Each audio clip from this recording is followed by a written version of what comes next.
Эрдэнэс олох. Нэгэн ядуу эд юунд ч ашиглах боломжгүй уул хамарсан талбай өв болгон өгөгдөжээ. Түүнд тэрхүү өв ноогдсон боловч тэрээр эцэг ихтэй талархах сэтгэл үгүй байлаа. Зарагдагчгүй байсан тэр газрыг оролдон байж угийн үнээс хагас шамд үнээр зарчихав. Тэр уулыг худалдан авсан хүн өдөр бүр тэр уулаар алхан хэрхэн ашиглах тухай боддог байв.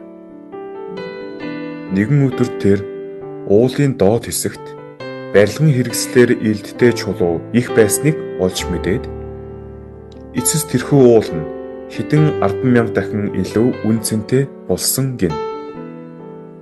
Уулан доор нуугдаж байсан чулуунууд олдсноор уулын үнц нь өөрчлөгдсөн юм.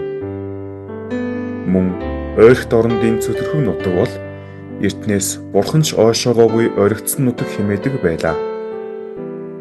Гэвч үүний доор нуугдсан газрын тос одож хэрэглэн танигдсанаар нөхцөл байдал эрс өөрчлөгдсөн. Харин одоо бол ойрхт орондод газрын тос бол бурханы өгсөн бэлэг хэмээн нэрлэгддэг юм. Бусдаас илүү зүйл байхгүй, авах зүйлгүй мэд надад ч бурханы өгсөн гайхалтай чадвар байна гэдгийг бодож үзье. Чадамгай болж үүнийг зөв хөгжүүлэх үед бид бурханы бүтээсэн цор ганц бүтэлийн хувьд үн цэнийг тодруулах боломжтой. Би бол түмэн бодис дунд цор ганц л байдаг оршигч бөгөөд гарцаагүй надад бурханаас өгөгдсөн эрдэнэс ихээр нуугдсан байдаг.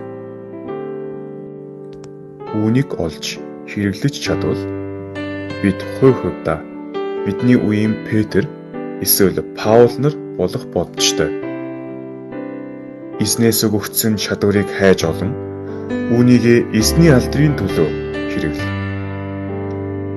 Бид зүгээр амьсгалж оршин байгаагаараа Бурханд алдрыг өргөх боломжтой агуу бэлгийг авсан хүмүүс.